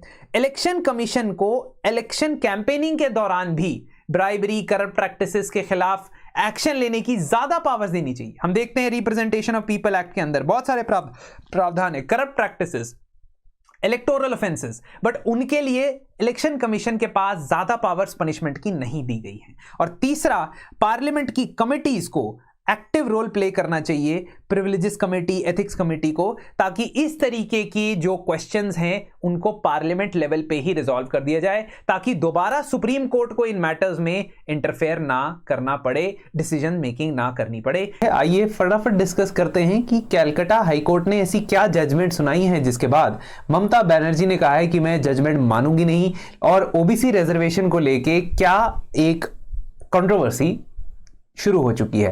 कंट्रोवर्सी से ज्यादा हमारा फैक्ट्स के ऊपर ज्यादा फोकस होगा और जजमेंट को समझने पे फोकस होगा. कैलकाटा हाईकोर्ट की जजमेंट आई है Amal Chandra Das versus state of West Bengal के अंदर. इस पर्टिकुलर केस के अंदर वेस्ट बंगाल में 2012 में पास किए गए एक कानून के अगेंस्ट एक बहुत सारी पिटीशंस को क्लब करके टेकअप किया गया था. ये कानून है West Bengal backward classes other than scheduled caste and scheduled tribe reservation of vacancy in services and post act of 2012. 2012 के इस कानून के तहत ओबीसी या अदर बैकवर्ड क्लासेस की रिजर्वेशन कैटेगरीज बनाई गई वेस्ट बंगाल के अंदर। वेस्ट बंगाल में 2 कैटेगरीज ऑफ ओबीसी आती है, मतलब ओबीसी में एक सब कैटेगराइजेशन है। देखिए सब कैटेगराइजेशन में कोई मना ही नहीं है, इनफैक्ट इसे कॉन्स्टिट्यूशनली वैलिड भी माना गया है।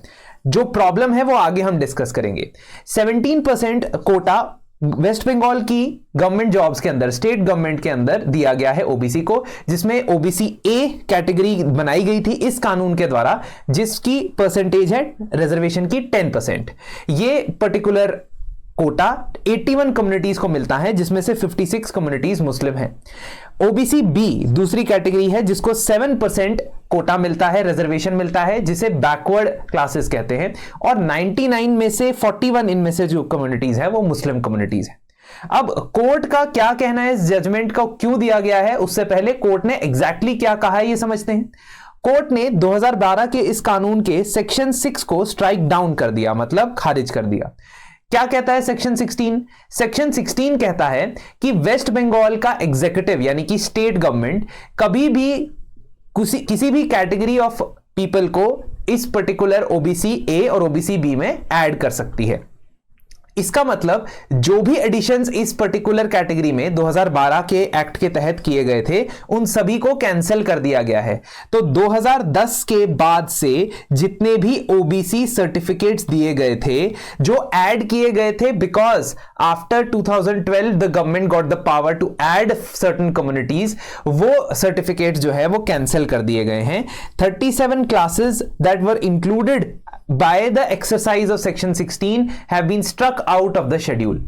इसका कहना है या इसमें कोर्ट का यह कहना है कि जिन व्यक्तियों को, जिन लोगों को ऑलरेडी ओबीसी रिजर्वेशन का बेनिफिट मिल चुका है, यानी कि वो जॉब्स अक्वायर कर चुके हैं, सर्विस में ऑलरेडी आ चुके हैं, उनको कोई इंपैक्ट नहीं पड़ेगा। Their existing jobs will not be affected. But future में अब ये वाले सर्टिफिकेट जो हैं, जो साल 2010 के बाद से दिए गए हैं, वो वैलिड नहीं होंगे। The certificates of OBC issued after 2010 will not be valid। इस पर्टिकुलर ऑर्डर में सुप्रीम कोर्ट ने सबसे पहले तो वेस्ट बंगाल के commission for backward classes act को साइट किया। देखिए नेशनल लेवल पे और स्टेट लेवल पे, दोनों लेवल पे बैकवर्ड क्लासेस की लिस्ट बनाई जा सकती है। यह हमारे संविधान में एक्सप्लिसिटली लिखा हुआ है इन द आर्टिकल 342A। और दोनों लिस्ट जो है वो मेंटेन हो सकती है for different purposes. State government की जॉब्स के अंदर रिजर्वेशन देने के लिए, स्टेट गवर्नमेंट के पंचायती राज में रिजर्वेशन देने के लिए, और एजुकेशनल इंस्टीट्यूशंस में रिजर्वेशन देने के लिए स्टेट की लिस्ट चलती है, जबकि नेशनल यानी कि सेंट्रल लेवल के लिए सेंटर वाली लिस्ट चलती है। अब अगर हम बात करें वेस्ट बंगाल के state commission for backward classes की, तो वहां पे ये लिखा गया है कि कमीशन से कंसल्टेशन करना मैंडेटरी है before adding any particular category as a backward class. तो उसके बाद सुप्रीम कोर्ट ने कहा कि और जो सेक्शन 16 जिसकी मैंने बात की, सेक्शन 2H और 5 जहां पे ये डिस्ट्रीब्यूशन की बात की गई थी, यानी सब क्लासिफिकेशन की बात की गई थी, उनको भी स्ट्राइक डाउन कर दिया गया है। सो अल्टीमेटली ये जो सर्टिफिकेट्स इस कानून के तहत दिए गए थे, उन सभी सर्टिफिकेट्स को कैंसिल किया जा रहा है। और तो और कैलकाटा हाई कोर्ट ने कहा कि वेस्ट बंगाल का जो बैकवर्ड क्लासेस का वेलफेयर डिपार्टमेंट है, यानी स्टेट का जो डिपार्टमेंट है स्टेट गवर्नमेंट का, उसे स्टेट के बैकवर्ड क्लासेस कमीशन के साथ रिपोर्ट बनानी चाहिए स्टेट लेजिस्लेचर के लिए, और स्टेट लेजिस्लेचर को डिसाइड करना चाहिए, यानी कि स्टेट की विधानसभा को डिसाइड करना चाहिए ऑन द एडिशंस और डिलीशंस ऑन बैकवर्ड क्लासेस। ये उनका सजेशन है या ये उनका डायरेक्शन है आगे के लिए। साथ ही साथ आपको यह ध्यान रखना चाहिए कि इस पर्टिकुलर जजमेंट को दिया क्यों गया, what were the reasons given by the supreme court. First of all supreme court का यह कहना है कि ये जो स्टेट कमीशन है ये कभी भी रिलीजन के बेसिस पे रिकमेंडेशंस नहीं दे सकता है। नाउ डायरेक्टली तो इन्होंने कभी ये नहीं कहा कि हम रिलीजियस बेसिस पे रिजर्वेशन प्रोवाइड करना चाहते हैं, लेकिन looking at the composition of the backward classes that were added, majority communities जो थी वो मुस्लिम्स थी। कोर्ट का ये कहना है कि जो स्टेट कमीशन जो रिकमेंडेशंस सब क्लासिफिकेशन की दी गई हैं, उसमें 42 क्लासेस को रिकमेंड किया गया फॉर रिजर्वेशन, जिसमें से 41 वर मुस्लिम्स। इसका मतलब इसको कहा गया कलरेबल एक्शन। कलरेबल एक्शन क्या होता है? कलरेबल एक्शन होता है कि जब आपको कोई चीज संविधान या कानून मना करता है करने से, तो तब भी आप उसे करते हो इन अ डिस्गाइज और by hiding it in some other objective. For example, constitution हमको क्लियरली बताता है कि रिलीजन के बेसिस पे, यानी कि धर्म के बेसिस पे आर्टिकल 16 के अंदर रिजर्वेशन नहीं दिया जा सकता गवर्नमेंट जॉब्स में, चाहे वो सेंट्रल लेवल पे हो चाहे वो स्टेट लेवल पे हो। हाई कोर्ट का यह मानना है कि ये जो रिजर्वेशन दिया गया ओबीसी को, इसका प्राइमरी टारगेट थी मुस्लिम कम्युनिटी। इस वजह से ये कलरेबल एक्शन माना जा रहा है स्टेट गवर्नमेंट का। दूसरा आर्ग्यूमेंट हाई कोर्ट ने क्या दिया इन चीजों को खारिज करते हुए? दूसरा आर्ग्यूमेंट इन्होंने दिया कि जब भी आप बैकवर्ड क्लासेस के लिए रिजर्वेशन दोगे तो उसमें दो चीजों का ध्यान रखना है। Number 1, you must have the quantifiable data or the data to show that a particular community is belonging to backward class।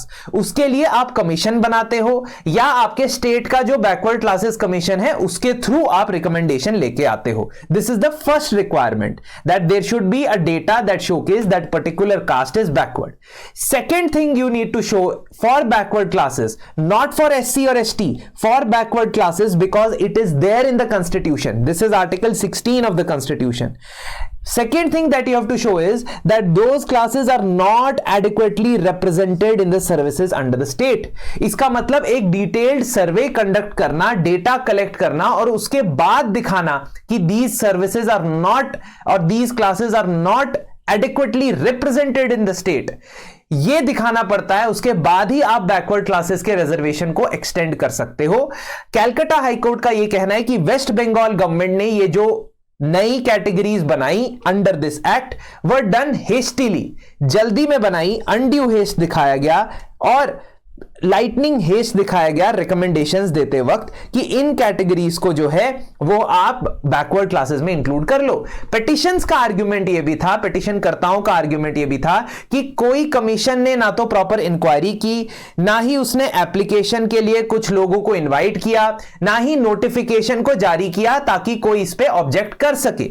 और इन चीजों के बेसिस पे कैलकाटा हाई कोर्ट का कहना है कि ये प्रोसेस जो है ड्यू प्रोसेस फॉलो नहीं किया गया for adding the people in the backward class. इसीलिए उन्होंने कहा कि ये डॉक्ट्राइन ऑफ कलरेबल एक्शन की तरह है। कलरेबल एक्शन क्या होता है मैं समझा चुका हूं। इसके अलावा गवर्नमेंट ने को जिस पर्पस के लिए पावर दी है उस पर्पस की जगह वो किसी और पर्पस के लिए इस्तेमाल कर रही है, वो रिलीजियस बेसिस पे प्रेफरेंस दे रही है, ऐसा कैलकाटा हाईकोर्ट का कहना है। इससे पहले भी 2010 में भी लेफ्ट फ्रंट की जब सरकार थी तो 10% रिजर्वेशन इंट्रोड्यूस किया गया था जिसमें मुस्लिम्स को ओबीसी ए कैटेगरी के अंदर रखा गया था। लेकिन उसके बाद जब टीएमसी की सरकार 2011 में आती है वो भी और कम्युनिटीज को इंक्लूड करती है इस 2012 के एक्ट के जरिए। अब जितने भी सर्टिफिकेट्स 2010 के बाद से इशू किए गए हैं उन्हें खारिज कर दिया गया है। आगे देखते हैं कि स्टेट गवर्नमेंट क्या इस ऑर्डर को चैलेंज करता है। स्टे ऑर्डर उन्होंने मांगा था लेकिन स्टे ऑर्डर नहीं मिला है। और आपको क्या लगता है कि यह पर्टिकुलर रिजर्वेशन जो है सब कैटेगराइजेशन के अंदर पर्टिकुलर कम्युनिटीज को टारगेट करता है या नहीं करता है? ये एक डिफरेंट डिबेट है जिसके ऊपर एक्सटेंडेड सेशन भी लिया जा सकता है, बट अभी के लिए आपको फैक्ट्स ऑफ द केस की जानकारी होनी चाहिए।